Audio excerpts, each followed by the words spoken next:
देखिए, आज हम लोग चैप्टर नंबर 2 के पार्ट 3 की चर्चा करते हैं। इसमें अब हम लोग आज पढ़ना शुरू करते हैं संधारित्र, कैपेसिटर। देखो, कैपेसिटर के बारे में आपको सिर्फ इतना समझना है कि जो आवेश को धारण करे वही संधारित्र है। संधारित्र का मतलब आवेश को धारण करने वाला, चार्ज को स्टोर करने वाला, उसी को हम कहते हैं संधारित्र। अब इसका एक पहले डेफिनेशन लिख लीजिए। संधारित्र एक ऐसा समायोजन है जिसमें किसी चालक के आकार में परिवर्तन किए बिना उस पर आवेश की पर्याप्त मात्रा संचित की जा सकती है। अब समझो, ये तो हो गया इसकी परिभाषा। अब ये कैसे बनता है कि हम उसके आकार में बिना परिवर्तन किए और उसकी धारिता को बढ़ा भी लें। तो अब देखो, इसके लिए हम लोग जो चीज़ पढ़ते हैं वह हम लोग समांतर प्लेट संधारित्र हम लोगों के सिलेबस में है।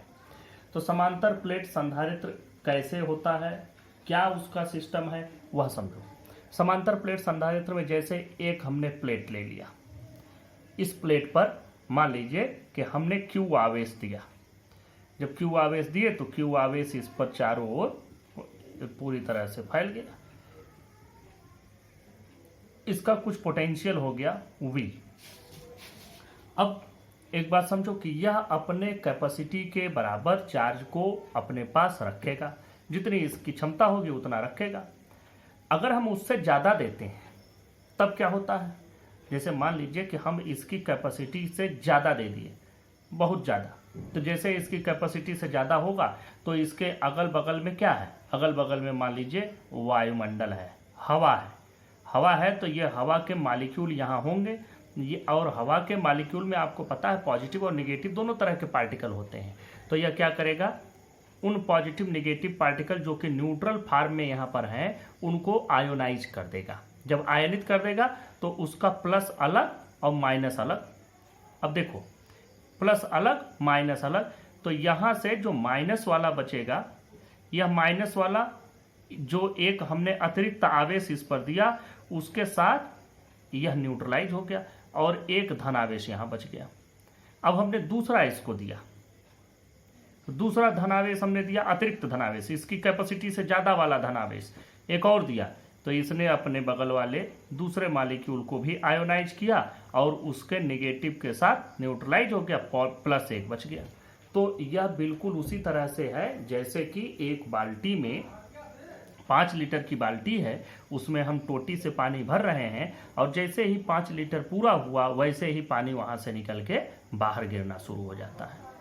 तो वह जो पानी की मात्रा बाहर निकल जाती है वह पानी की मात्रा क्या है, लीकेज ऑफ चार्ज, ये है, इसको हम लोग कहते हैं। ये जो पानी यहाँ पर क्या बाहर निकल रहा है, यहाँ आवेश हम इसको दे रहे हैं, इसकी धारिता से ज़्यादा हो गया तो वह आवेश हमको बाहर इस रूप में दिखाई दे रहा है।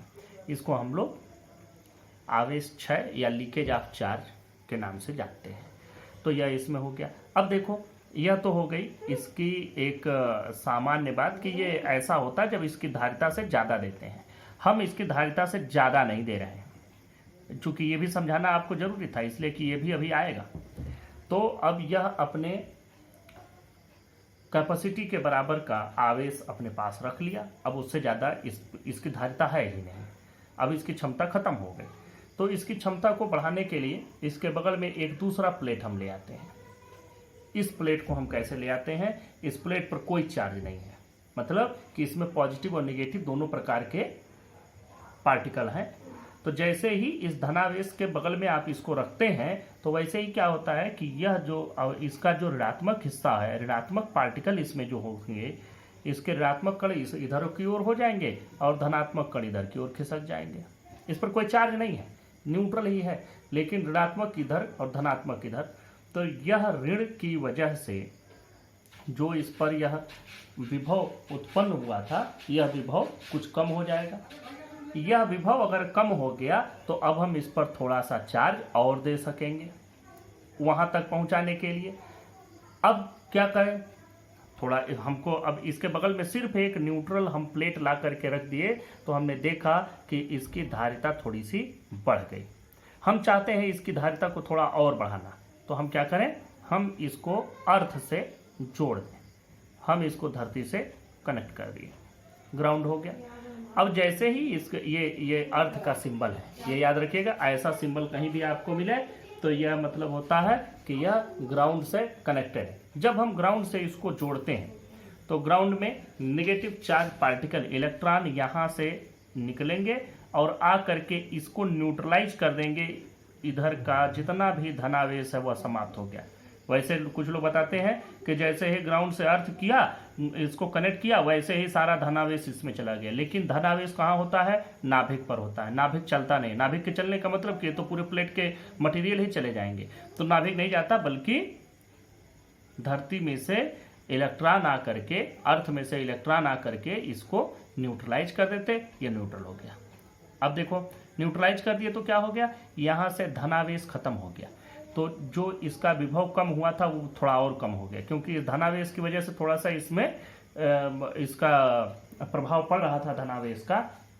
लेकिन अब यहाँ से धनावेश पूरी तरह खत्म, सिर्फ ऋणावेश है, तो इसने इसके विभव को और कम कर दिया। अब हम थोड़ा और चार्ज उस विभव तक लाने के लिए देख पाएंगे। तो हम देख रहे हैं कि हमने इसके आकार को नहीं बदला, बस यह व्यवस्था करी और इसी व्यवस्था से हम इसकी धारिता को बढ़ाते चले गए।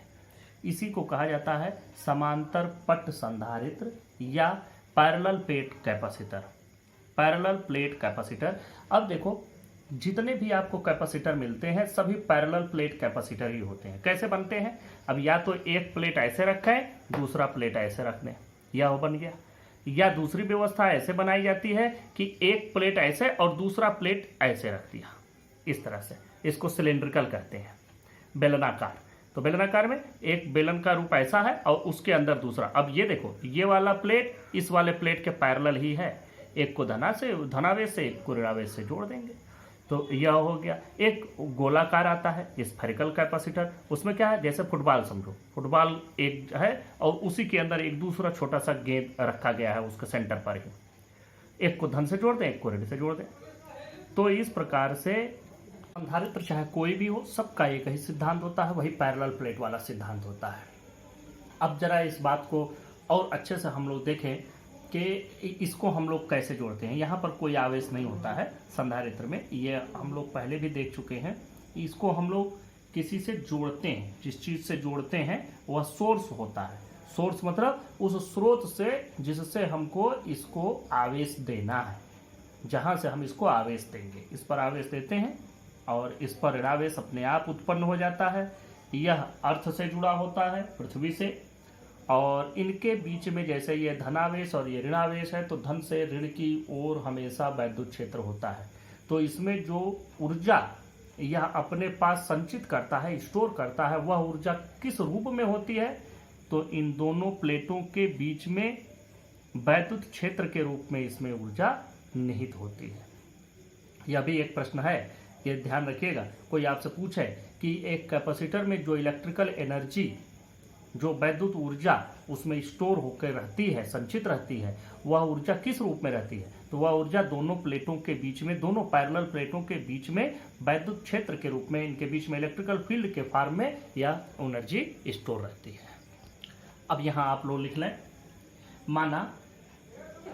माना दो पैरेलल प्लेट यक्स और वाई हैं, जिनमें यक्स को प्लस क्यू कूलाम आवेश दिया जाता है। प्रेरण द्वारा उसके सामने वाली प्लेट वाई पर माइनस क्यू कूलाम आवेश उत्पन्न हो जाता है। प्लेट वाई के बाहरी हिस्से को पृथ्वी से जोड़ा गया है।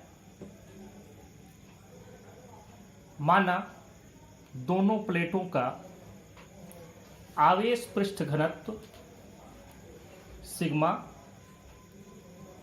तथा उनका क्षेत्रफल ए है,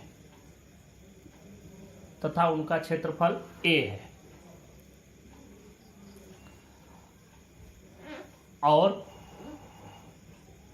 Q आवेश देने पर उनके बीच का विभवांतर V है, उनके बीच का विभवांतर V है। अब नीचे लिखें, इस संधारित्र की धारिता C बराबर, देखो संधारित्र की धारिता C का फार्मूला हम लोगों को मालूम है Q बटा V, यही फार्मूला है आपका Q बराबर CV, ये हम लोग बता चुके हैं। अब Q की जगह पर हमको इसके सभी टर्म्स रखने हैं और वो भी इस रूप में रखने हैं कि इनके क्षेत्रफल और अच्छा एक चीज और भी लिख लीजिएगा, इसी में बढ़ा लीजिए, एक छूट गया है। दोनों प्लेटों के बीच की दूरी स्मॉल d है, इनका क्षेत्रफल a है, ये तो हम लोग लिख ही चुके हैं। बस ये बता दीजिए दोनों समांतर प्लेटों के बीच की दूरी स्मॉल d है। अब देखें C बराबर Q बटा V, तो देखो अगर कहीं आवेश निकालना है और हमको आवेश पृष्ठ घनत्व तो दिया है तो उसका सरफेस डेंसिटी तो मालूम है, तो मतलब कि यूनिट एकांक क्षेत्रफल पर कितना आवेश है सिग्मा, तो इस A क्षेत्रफल पर कितना आवेश होगा सिग्मा गुणे A, यह इतना आवेश इस पर होगा बटा V। अब देखो पोटेंशियल, पोटेंशियल का हम लोग एक फार्मूला पढ़े हैं, यहाँ मैं फार्मूला आपको इधर बताते चल रहा हूँ। देखो आप पढ़े हैं dV बटा dr बराबर E, और इसको ऐसे पढ़ा है माइनस dV बटा dr बटा बराबर E। तो यहाँ पर देखो यह पोटेंशियल का डिफरेंस है V, दोनों के बीच की दूरी है d, और यहाँ इनके बीच में मान लो विद्युत क्षेत्र E है। तो अब यहाँ पर हम क्या लिख सकते हैं, इसको ध्यान से देखें, यहाँ पर V को हम लिख सकते हैं E गुणे D, V बराबर E गुणे D लिखा जा सकता है। तो आप लिख दें E D। अब देखें किसी भी प्लेट पर जो आवेश की मात्रा होती है और उस आवेश से जो वैद्युत क्षेत्र बनता है, वह वैद्युत क्षेत्र का हम लोग पहले भी फार्मूला बना चुके हैं, चैप्टर नंबर 1 में ही बनाए हैं। अब देखो वो फार्मूला में हम लोग क्या बनाए थे, हम लोगों ने ये बनाया था कि मान लीजिए दो प्लेट हैं इस तरह से पैरेलल, दोनों प्लेट रखे गए हैं, एक पर धनावेश एक पर ऋणावेश, और उनके बीच में वैद्युत क्षेत्र E है। तो E बराबर हमको मिला था सिग्मा बटा एप्सिलॉन नॉट, यह फार्मूला हम लोग बना चुके हैं। जब गॉस प्रमेय का आप लोगों को हमने बताया था अनुप्रयोग कि गॉस प्रमेय के एप्लीकेशंस, तो वहां पर E बराबर सिग्मा बटा एप्सिलॉन नॉट, जहां सिग्मा क्या है वही आवेश पृष्ठ घनत्व, तो E के जगह पर, अब ये सारी चीजें रफ वाली हैं, सिर्फ आपको समझाने के लिए हमने बनाया। तो अब इन सबको हटा दो, E की जगह पर लिखेंगे सिग्मा बटा एप्सिलॉन नॉट, रख दीजिए। ये देखें सिग्मा A बटा एप्सिलॉन नॉट गुणे D। अब देखो सिग्मा से सिग्मा कट जाएगा, या एप्सिलॉन नॉट ऊपर चला जाएगा, तो C का फार्मूला जो आपको बन रहा है एप्सिलॉन नॉट A बटा D, यह यहाँ से सूत्र बन गया। और इस सूत्र से हमको ये भी पता चला कि जो पैरेलल प्लेट कैपेसिटर होता है या जो संधारित्र होता है, संधारित्र में उसकी धारिता किन चीज़ों पर निर्भर करती है। अब यहाँ से आपको दिख रहा है कि जितना ही इनके प्लेटों का क्षेत्रफल ज़्यादा होगा उतना ही ज़्यादा चार्ज वह होल्ड करेगा और उतना ही ज़्यादा उसका धारिता हो जाएगी। दूसरी बात, इनके प्लेटों के बीच में जो गैप है, उनके बीच का गैप बहुत कम होना चाहिए, कम रहेगा तो ये C बढ़ जाएगा। अगर इनके बीच का दूरी आपने बढ़ा दिया तो यह जो विद्युत क्षेत्र बनेगा, जैसे प्लस यहाँ माइनस यहाँ हो जाए, तो उनके बीच में जो वैद्युत क्षेत्र बनेगा बहुत हल्का हो जाएगा, बहुत हल्का हो जाएगा। बहुत विद्युत क्षेत्र मतलब आप ये समझें कि उनके बीच में फिर विद्युत क्षेत्र भी हल्का होगा और उसकी वजह से जो इनकी धारिता है वो धारिता भी कम हो जाएगी। तो आपको पता चल रहा है D बढ़ने पर ये घट जाएगा। तो इन्हीं दोनों फैक्टर पर निर्भरता है। और एक तीसरा फैक्टर जो बहुत इंपॉर्टेंट है वो है एप्सिलॉन नॉट। एप्सिलॉन नॉट क्या है? विद्युतशीलता है। इन दोनों के बीच में इस समय वैक्यूम है। वैक्यूम मतलब वैक्यूम या एयर मान सकते हैं। तो एयर है जिसकी विद्युतशीलता एप्सिलॉन नॉट है। तो यहां से नीचे लिख लें, उपरोक्त सूत्र से प्राप्त होता है, नीचे लिखिए, C अनुक्रमानुपाती A के, C व्युत्क्रमानुपाती D के, C अनुक्रमानुपाती एप्सिलॉन नॉट के, या बीच में यहां लिख लीजिएगा माध्यम की विद्युतशीलता। माध्यम की विद्युतशीलता इस पर भी निर्भरता है। तो कुल आपको यह समझ में आ गया कि एक जो हमारा समांतर प्लेट संधारित्र होता है उसकी जो कैपेसिटी होती है किन किन चीज़ों पर निर्भर करती है। अब अगला हेडिंग पर चलते हैं। अगला टॉपिक है परावैद्युत सामर्थ्य तथा भंजक विभवांतर, dielectric strength and breakdown potential. अब जरा इस बात को ध्यान से समझें कि पहले तो समझो परावैद्युत क्या होता है। परावैद्युत का मतलब होता है सिंपल इंसुलेटर। इंसुलेटर मतलब कुचालक, कोई भी चीज जिससे वैद्युत क्षेत्र या जिससे विद्युत धारा प्रवाहित न हो, कोई भी चीज, कोई भी ऐसा मटेरियल जिससे विद्युत का प्रवाह न हो, उसको हम लोग परावैद्युत करते हैं। तो पहले लिख लीजिए इसको, वह पदार्थ जिससे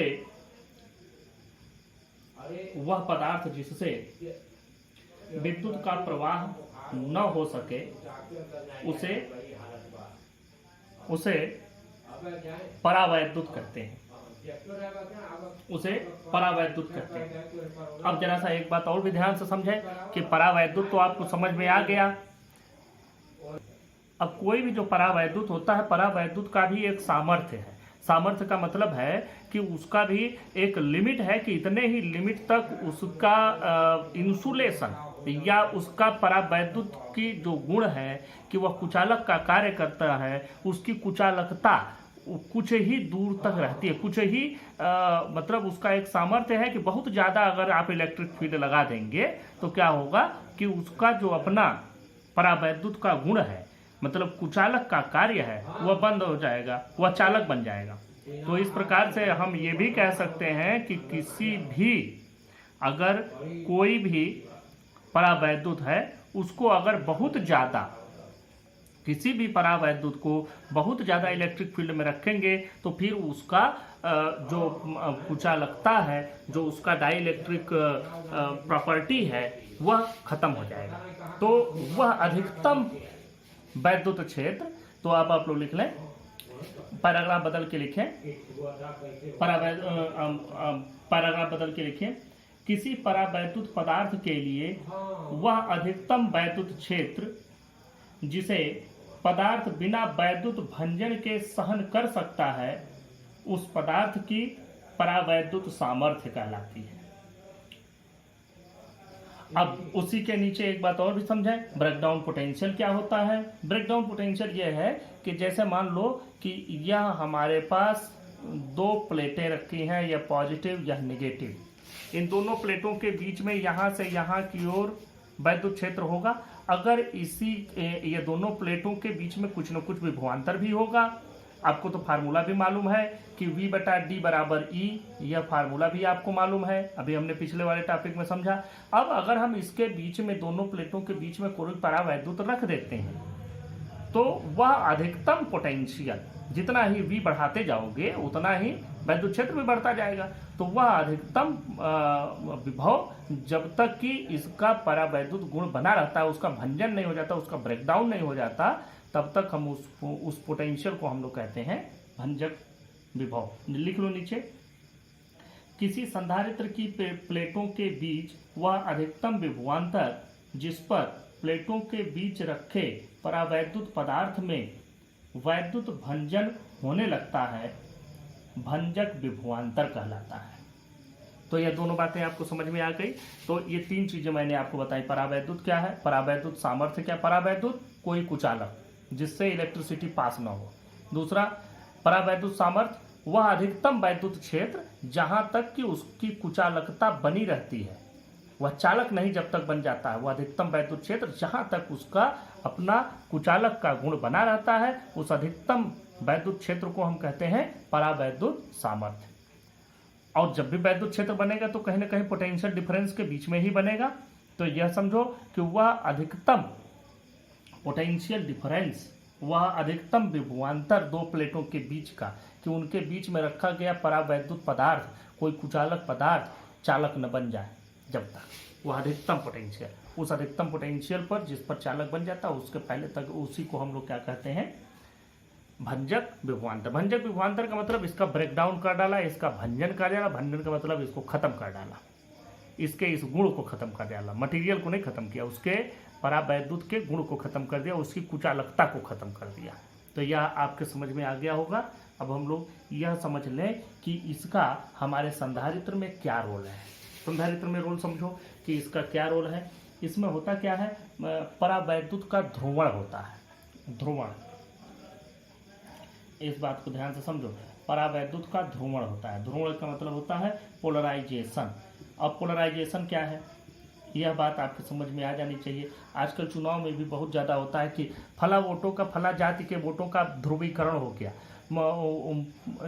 जो है इनका पोलराइजेशन हो गया। तो ध्रुवीकरण का क्या मतलब, किसी एक तरफ खिसक जाना, किसी एक जाति विशेष का सारा वोट एक किसी पार्टी की ओर चला जाए तो उसको हम कहते हैं इस जाति के वोटों का ध्रुवीकरण हो गया। वो ध्रुवीकरण को समझो कैसे होता है। मान लो कि यह कोई हमने पैरेलल प्लेट कैपेसिटर बनाया, एक पर पॉजिटिव एक पर नेगेटिव हमने चार्ज लगाया है। अब समझो इसके बीच में हम कोई परावैद्युत पदार्थ रख दिए। हमारा क्या मकसद है, मकसद ये है कि इनके बीच में विभवांतर घटता जाए जिससे हम और ज़्यादा चार्ज इस पर दे सकें। ये इसी के लिए तो हमने इसको ग्राउंड से कनेक्ट कर दिया, ये सारी चीज़ें की। तो अब हम एक और चीज़ करते हैं कि इसके बीच में कोई कुचालक रख देते हैं। जब कुचालक रखोगे तो क्या होगा, ध्यान से समझो। कुचालक रखा तो कुचालक में तो इलेक्ट्रॉन और प्रोटॉन दोनों हैं, जिसमें नाभिक क्या होता है, धनावेशित, और उसके चारों ओर इलेक्ट्रॉन ऋणावेशित होते हैं। लेकिन वह धनावेश और ऋणावेश इस प्रकार से फैला रहता है कि पूरा का पूरा जो मटेरियल है, जो आपका पदार्थ है, वह पूरी तरह से विद्युत का कुचालक रहता है। अब क्या है कि जब हमने इसको वैद्युत क्षेत्र में रखा तो उसका धनावेश जो होगा वह इस वैद्युत क्षेत्र के ऋणावेश की ओर थोड़ा खिसक जाएगा इस तरह से, और जो इसका ऋणावेश होगा वह इसके इस तरफ खिसक जाएगा। तो ऋण इधर धन इधर, फिर दूसरे वाले का भी ऋण इधर धन इधर, इसका भी धन इधर है ऋण इधर। तो इस प्रकार से ऋण धन ऋण धन ऋण धन सब कुछ, वैसे तो सब कुछ एक ऐसा व्यवस्थित रहता है कि ये पूरी तरह से कुचालक है, लेकिन जब हम इसको रख दें तब भी कुचालक ही है, लेकिन बस इसके जो आवेश हैं उनका ध्रुवीकरण हो गया। अब इनके ध्रुवीकरण हो जाने से, इस ध्रुवीकरण से क्या हुआ, यह ध्रुवीकरण जब हुआ तो इसके सभी के सभी पॉजिटिव एक तरफ हो गए, नेगेटिव एक तरफ हो गए। तो इसने इस दिशा में एक हल्का सा वैद्युत क्षेत्र उत्पन्न किया। जो हमने वैद्युत क्षेत्र लगाया है उसकी दिशा ये है, और इस कुचालक की वजह से जो वैद्युत क्षेत्र इसमें उत्पन्न हुआ उसकी दिशा ये है।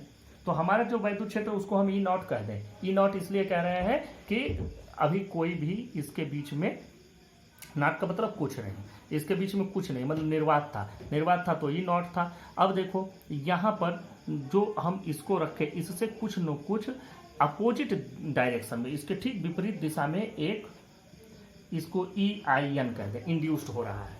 इसके विपरीत दिशा में एक वैद्युत क्षेत्र उत्पन्न हो गया। तो इसने हमारे इस वैद्युत क्षेत्र को तो घटा दिया।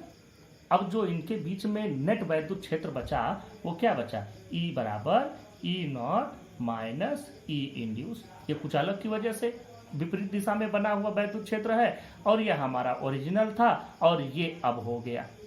तो अब आप देखें ओरिजिनल में से कुछ घट गया, मतलब जो है उससे कुछ घट गया, वैद्युत क्षेत्र घट गया, वैद्युत क्षेत्र घट गया, मतलब इनके बीच का विभवांतर घट गया, मतलब अब हम इस पर और चार्ज दे सकेंगे। तो जब भी हम कोई डाई इलेक्ट्रिक रखते हैं, कोई परावैद्युत किसी दो पैरेलल प्लेट के बीच में रखते हैं, तो उससे उसकी धारिता, उसका संधारित्र का कैपेसिटी और बढ़ जाता है। तो इस प्रकार यह ध्रुवण की क्रिया होगा, जिसको हम लिखवा नहीं रहे हैं, आप लोग समझ लेंगे। अगर आप लोग लिखना चाहेंगे तो इस चीज़ को कहीं से आप देख करके लिख लेंगे। अब हम बात करते हैं कि इससे इसका धारिता कितना बढ़ेगा। परावैद्युतांक डाई इलेक्ट्रिक कांस्टेंट देख लो, लिखें आप लोग कि माना किसी जगह पर, किसी स्थान पर वैद्युत क्षेत्र E है, जिसमें किसी परावैद्युत पदार्थ को रखने पर वह विपरीत दिशा में एक वैद्युत क्षेत्र EIN उत्पन्न करता है। अतः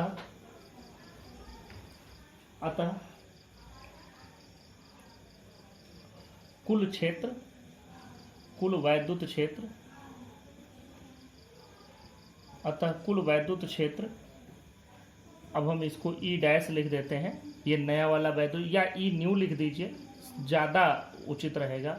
ई न्यू लिख दीजिए। ई न्यू बराबर कितना हो जाएगा, ई पहले से था, ई आई एन इसके विपरीत पैदा हुआ, तो कुल वैद्युत क्षेत्र ई न्यू बराबर E minus E I N, ये इतना हो गया। लिखें यहाँ ई बटा ई न्यू अनुपात को उस पदार्थ का परावैद्युतांक कहते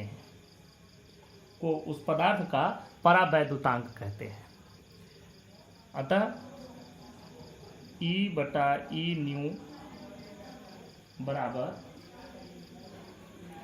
एक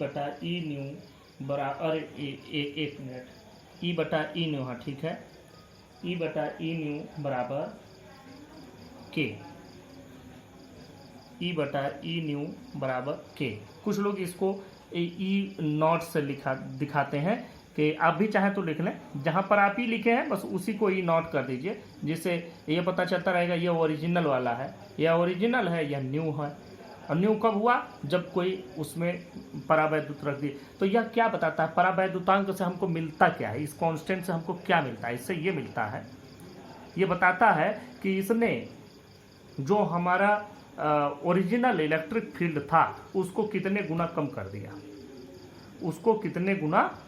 अब जैसे मान लो कि ओरिजिनल इलेक्ट्रिक फील्ड रहा हो, हम कहते हैं 36, और जो नया हुआ घट करके वह मान लीजिए 9, तो अब इन दोनों का जब अनुपात आप निकालेंगे तो क्या पता चलेगा, इसने कितने गुना कम कर दिया, 4 गुना कम कर दिया। तो यही 4 गुना, ये 4 क्या हो गया, उस जो पदार्थ हमने रखा वह उस पदार्थ का परावैद्युतांक हो गया।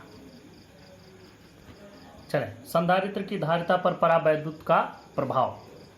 चलिए लिखिए, माना संधारित्र की प्रत्येक प्लेट का क्षेत्रफल a है तथा दोनों प्लेटों के बीच की दूरी d है।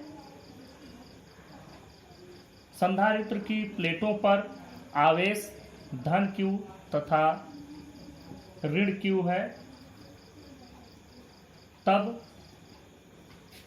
इन प्लेटों के बीच का वैद्युत क्षेत्र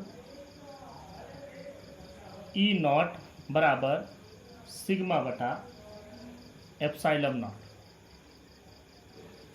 ये तो आपको मालूम है, जहाँ अगर आपको नहीं पता है तो ये लिख भी सकते हैं, जहाँ सिग्मा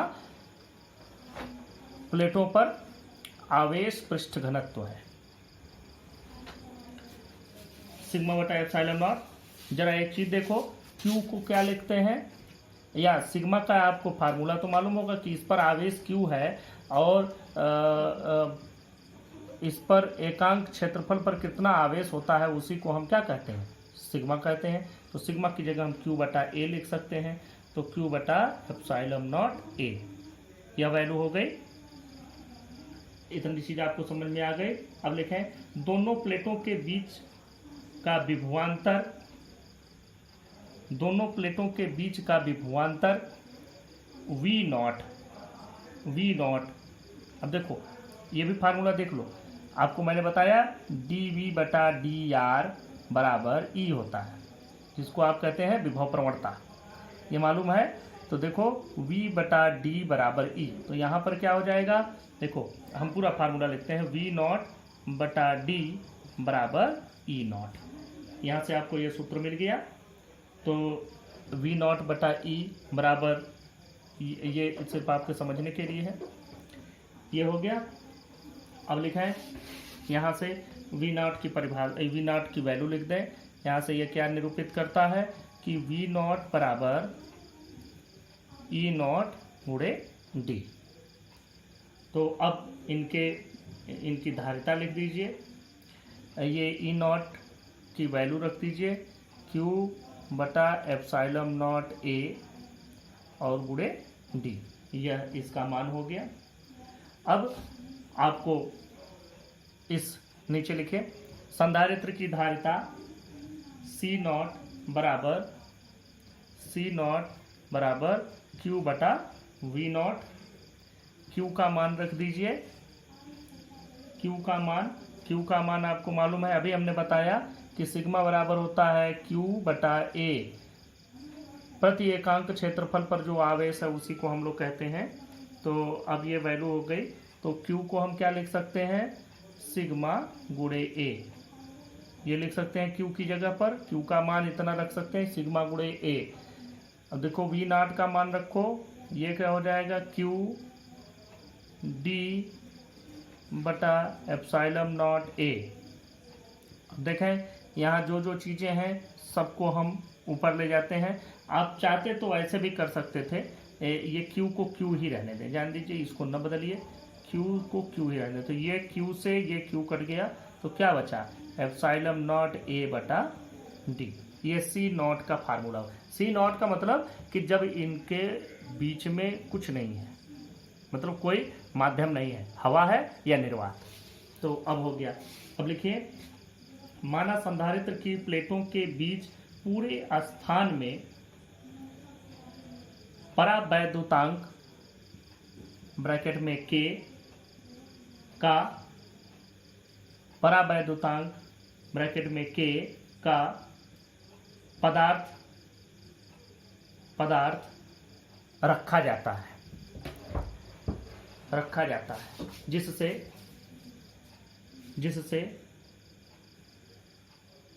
वैद्युत क्षेत्र का मान घटकर E हो जाता है। अभी तक E नॉट था, तो अब E हो गया। अर्थात तो K का मान क्या होता है, K का मान होता है जो ओरिजिनल इलेक्ट्रिक फील्ड है बटा जो नया इलेक्ट्रिक फील्ड मिला, यही आपका K है। तो यहाँ से आप E नॉट का मान आपको मिल सकता है, या E का मान मिल सकता है। तो यहाँ से अगर E का मान निकालेंगे तो मिल जाएगा E नॉट बटा K, यह वैल्यू मिल गई। अब जरा सा देखें, E नॉट बटा K, इस पूरे मान को आपको रखना है। देखें E नॉट का मान आपके पास यहाँ है, हम लोग अभी इसके पहले निकाल चुके हैं इसी फार्मूले में।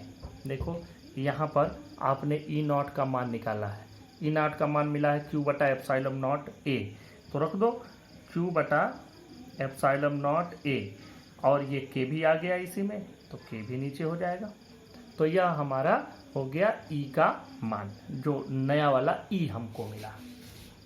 अब नए वाले E से तो अब उनके प्लेटों के बीच का विभवांतर भी बदल जाएगा। लिखें, अतः प्लेटों के बीच का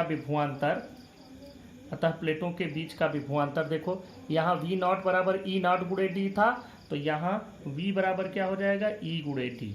तो E का मान रख दें, E का मान यही Q बटा एप्सिलॉन नॉट A K और यहाँ गुणे D।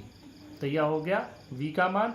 अब आपको धारिता निकालनी है, तो अब आप धारिता यहाँ से निकाल लेंगे, निकालें। लिखें, अतः संधारित्र की नई धारिता C बराबर, देखें, Q बटा V। अब तक क्या था, Q बटा V नॉट होता था, अब हम Q बटा V लिखे, वैल्यू पूरा रख दो, Q बटा, देखें ये Q D ये हो जाएगा, और इसके बटे एप्सिलॉन नॉट A K, यह पूरा मान आया इसके नीचे। Q से Q आपका कट जाएगा, क्या बचेगा, एप्सिलॉन नॉट A K बटा D। अब यहाँ भी देखो, अभी हम लोगों ने C नॉट की वैल्यू कैलकुलेट किया। C नॉट की वैल्यू क्या आई, C नॉट की value I epsilon not A बटा D। तो यहाँ पर एप्सिलॉन नॉट A बटा D, यह तो आपका हो गया C नॉट, और ये क्या हो गया K। तो हम लोग इसको कैसे लिख सकते हैं, हम लोग लिख सकते हैं C बराबर C नॉट गुणे K। तो यह आपका एक फार्मूला बन गया। यहाँ से आपको K का एक और फार्मूला मिला। देखो K का हमारे पास एक नया फार्मूला क्या मिलता है, देखिए यहाँ से हमारे सामने समझ में आया कि K बराबर क्या मिला, C ये कौन सा है, नया वाला बटा ओरिजिनल। और यही K जब E में हम जाते हैं तो क्या लिखते हैं, ओरिजिनल बटा न्यू। तो यह दोनों से आपको इसको न्यू लिख दो तो और अच्छा रहेगा इस फार्मूले के लिए, यह न्यू लिख दें, यह भी न्यू लिख दें परावैद्युत रखने पर। परावैद्युत रखने पर ये नया इलेक्ट्रिक फील्ड है और ये ओरिजिनल है, इनका रेशियो, और ये उल्टा हो जाता है। यहाँ पर नया वाला कैपेसिटेंस बटा ओरिजिनल वाला जो धारिता है। तो इससे आपका यह फार्मूला बन गया। तो यहाँ से हमको क्या पता चल रहा है कि अगर किसी के परावैद्युतांक का हम कोई भी पदार्थ किसी भी पैरेलल प्लेट वाले समांतर प्लेट संधारित्र के बीच में अगर उस मटेरियल को हम रख देते हैं तो उससे जो उसकी धारिता है वह धारिता k गुना बढ़ जाती है। यह आपको ध्यान रखना है, उसकी धारिता k गुना बढ़ जाएगी। नीचे लिख भी लें, अतः संधारित्र की धारिता रखे गए पदार्थ के परावैद्युतांक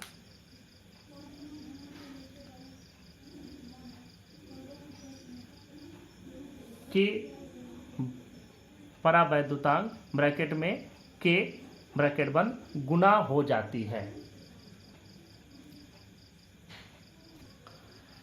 समांतर प्लेट संधारित्र की धारिता जब उसकी प्लेटों के बीच आंशिक रूप से परावैद्युत रखा हो। देखो अब तक इसके पहले वाला जो फार्मूला अभी हम बनाए हैं उसमें क्या लिखे हैं, उसमें हम ये माने कि इस पूरे बीच में जितना जगह है सब में हमने परावैद्युत भर दिया है। अब हम क्या कर रहे हैं कि यह d तो इनके बीच की दूरी है, लेकिन परावैद्युत हम इसमें थोड़े दूर में ही रख रहे हैं, t चौड़ाई में ही परावैद्युत रखते हैं, और उस परावैद्युत का परावैद्युतांक है k। तो लिखो, माना संधारित्र की दोनों प्लेटों का फिर से लिखें, माना संधारित्र की प्रत्येक प्लेट का क्षेत्रफल a है तथा दोनों प्लेटों के बीच की दूरी d है और उन पर पृष्ठावेश घनत्व सिग्मा है। पूर्ण विराम लगाएं, उसके बाद लिखें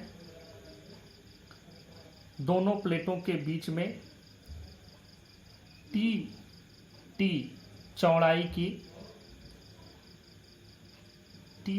का एक परावैद्युत पदार्थ जिसका परावैद्युतांक k है को रखा गया। अब यहां समझो कि जो यह पट्टी है, इस पट्टी में तो कुछ न कुछ अपने इसके विपरीत दिशा में कुछ न कुछ यह वैद्युत क्षेत्र बनाएगा, जिससे यहाँ वैद्युत क्षेत्र की तीव्रता घट जाएगी इस पूरे में से, और यहाँ पर जो वैद्युत क्षेत्र की तीव्रता होगी वह क्या होगी। मान लो कि ये वायु वाला क्षेत्र है जहाँ पर कुछ भी नहीं है, तो यहाँ पर वैद्युत क्षेत्र की तीव्रता यदि E0 हो तो फिर इसमें कितना हो जाएगा, इसमें जो वैद्युत क्षेत्र की तीव्रता आएगी वह इसकी k गुना कम आएगी। मतलब इसमें वैद्युत क्षेत्र की तीव्रता हो जाएगी E0 बटा k। ये आप लोग इसमें न बनाइएगा, ये या चाहे तो आप लोग अपने समझ के लिए बना भी सकते हैं। लिखें, माना दोनों समांतर प्लेटों के बीच स्थित वायु क्षेत्र में वैद्युत क्षेत्र की तीव्रता E0 है तथा परावैद्युत पट्टी में वैद्युत क्षेत्र की तीव्रता E है तथा परावैद्युत पट्टी में वैद्युत क्षेत्र की तीव्रता E है। अब देखो नीचे लिखें, E0 बराबर क्या हो जाएगा, Q बटा एप्सिलॉन नॉट A, और E बराबर क्या हो जाएगा, Q बटा K एप्सिलॉन नॉट A। या अभी पिछला वाला भी आप देख सकते हैं कि यह कैसे आया है, ये इसमें कोई परेशानी नहीं होनी चाहिए आपको। अब नीचे लिखें, अतः दोनों प्लेटों के बीच विभवांतर, जरा समझो, पहले विभवांतर क्या लिखते थे, हम लिखते थे V बटा डी बराबर E, यह लिखते थे, और यहाँ से V का मान क्या हो जाता था, E गुणे D। यह हम लोग अब तक करते रहे हैं। लेकिन यहाँ पर जो हमारा विभवांतर है यह कैसे मिलेगा, दोनों प्लेटों के बीच का विभवांतर V बराबर, देखो पहले तो इस T टी में जो हमको बी क्षेत्र मिल रहा है वह कौन सा क्षेत्र मिल रहा है, ये वाला। तो इसमें हम लोग क्या लिखेंगे, ई गुणे टी प्लस जो बाहर है, बाहर क्षेत्र क्या है, ई नॉट है, और कितने देर में है, डी माइनस टी में, डी माइनस टी में क्या है, ई नॉट। तो यह फार्मूला हो गया। अब इनका मान आप रखा देखें, ई का मान रखें और यहाँ से ई नॉट का मान रख दें। ई का मान आप देख लें कितना है, ई का मान है क्यू बटा के एप्सिलॉन नॉट ए और ये गुणे टी प्लस ई नॉट का मान रखें पहले डी माइनस टी, ये तो है ही क्यू गुणे डी माइनस टी बटा यहाँ हो जाएगा एप्सिलॉन नॉट ए। ठीक है, ये हो गया ई नॉट का मान। अब यहाँ से आप कॉमन भी ले सकते हैं, आपको क्यू बटा एप्सिलॉन नॉट ए कॉमन मिल गया। आपका यहाँ अंदर बचा टी बटा के प्लस यहाँ बचा डी माइनस टी, ये इतनी चीज़ें यहाँ बच गई।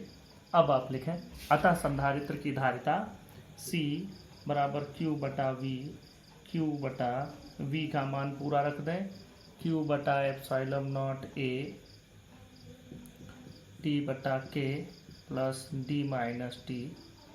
यह फार्मूला हो गया, क्यू से क्यू आपका कट जाएगा, एप्सिलॉन नॉट ए बटा टी बटा के प्लस डी माइनस टी।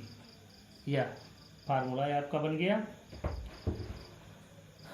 इसको हम यहाँ कायदे से लिख देते हैं, सी बराबर एप्सिलॉन नॉट ए बटा टी बटा के प्लस डी माइनस टी। यहाँ से यह आपका यह उस समय हो गया जबकि परावैद्युत को आंशिक रूप से भरा गया हो। इसमें स्थितियां लिखिए, यह सूत्र हो गया। अब स्थितियां लिखें, केस 1 इसमें लिखें, यदि प्लेटों के बीच पूरे स्थान में परावैद्युत भरा हो तो देखो यह जो हमने बनाया है यह D, और अब इसके बीच में जो ये T तक हमने परावैद्युत भरा था, अब ये T तक नहीं रह गया बल्कि ये पूरे D में फैल गया। तो मतलब T का मान क्या हो गया, D के बराबर। और जब ये T का मान D के बराबर हो गया तो देखो C का मान कितना हो जाएगा, एप्सिलॉन नॉट ए बटा ये T की जगह हम क्या लिख देंगे, हम सीधा सीधा T की जगह D रख देंगे, D बटा के, और ये D प्लस है प्लस D माइनस D, ये तो 0 हो जाएगा। तो के ऊपर चला गया तो क्या हो जाएगा, के एप्सिलॉन नॉट ए बटा D, वो सूत्र बन गया। दूसरा लिखें, केस 2, यदि पूरे स्थान में निर्वात अथवा वायु हो तो T बराबर क्या हो गया, 0। और तब भी C का जो फार्मूला बना क्या बना, एप्सिलॉन नॉट ए बटा, अब देखो T का मान ही 0 हो गया, T का मान ये 0 हो गया, यहाँ भी 0, तो क्या बचा, D, सिंपल, ये बच गया। केस 3, तो देखो इसमें देखो, यदि प्लेटों के बीच T मोटाई की धातु की पट्टी ब्रैकेट में K बराबर इनफाइनाइट हो तो उसकी धारिता C बराबर, अब देखो धातु की पट्टी रखा और उसका K इनफाइनाइट हो गया। K इनफाइनाइट होने का क्या मतलब हो गया, इसको आप लोग खूब अच्छे से समझ सकते हैं। K बराबर हमने क्या बताया था, K बराबर होता है E नॉट बटा E। यह नया वाला क्षेत्र हो गया, यह ओरिजिनल क्षेत्र हो गया दोनों प्लेटों के बीच में। अब यहाँ पर देखो कि जब हमने क्षेत्र तो तब बनेगा जब यह दो प्लेट दूर दूर हों, इनको हमने किसी धातु से कनेक्ट कर दिया इधर से इधर, तो फिर क्या हो गया, आवेश तो इधर से इधर प्रवाहित होने लगे, तो फिर क्षेत्र बचा कहाँ, क्षेत्र तो पूरा पूरा क्या हो गया, 0। तो यह वैल्यू हो जाएगी 0 की। जब 0 हो जाएगी तो यह के बराबर अनंत हो जाएगा, तो के बराबर अनंत हो गया। तो सी बराबर के की जगह अनंत रखोगे तो देखो यह चीज़ आपकी 0 हो जाएगी, यह वाला टर्म ध्यान देना, यह टी बटा के 0 हो जाएगा, बचा क्या, तब C बराबर बच जाएगा एप्सिलॉन नॉट A बटा D माइनस टी। अब देखें चौथा, एक और केस 4 लिख लीजिए, लास्ट केस 4। यदि प्लेटों के बीच K1, K2, dash dash dash परावैद्युतांकों की पट्टियां रखी हों जिनकी मोटाई क्रमशः T1, T2 dash dash dash हों, तो C का मान देखें क्या हो जाएगा। C बराबर हो जाएगा एप्सिलॉन नॉट A बटा, ध्यान से देखें यहाँ पर सबसे पहली चीज़ कि हमारे पास जो T बटा K है तो क्या हो जाएगा T1 बटा K1 प्लस T2 बटा K2 plus dash dash dash और प्लस D माइनस T रखते थे तो T1 माइनस T2 ऐसे करके डैश डैश डैश, ये सारी चीज़ें इसमें से घटती चली जाएंगी तो यह पूरा मान आएगा। तो अब यहाँ से देखो C का मान कितना हो गया। C का मान हो गया एप्सिलॉन नॉट A बटा, अब यहाँ आपको ध्यान देना है कि यहाँ D का मान लगभग ये सभी परावैद्युतांक की जो पट्टियाँ हैं सबका अगर हम जोड़ेंगे तो वह D के बराबर ही आ जाएगा। तो यह D माइनस टी पूरा, जैसे हमने कहा कि यह D है लेकिन इसमें 4, 1, 2, 3 ऐसे पट्टियां रखें तो इसको जोड़ो, इसको सब जोड़ेंगे तो फिर इसके बराबर ही तो हो गया। तो यह सारा इसमें से घट रहा है जोड़ करके, तो यह सब इसके बराबर हो गया, मतलब ये D माइनस T1, T2 सब क्या हो जाएगा 0। तो यहाँ पर एप्सिलॉन नॉट A बटा बचेगा T1 बटा K1 प्लस T2 बटा K2 plus dash dash dash, यह सूत्र आपका बन गया। ठीक है, तो इस प्रकार से यह आपका संधारित्रों का कैसे परावैद्युत रखते हैं, ये पूरी चीज़ आज आपके समाप्त होती है। धन्यवाद।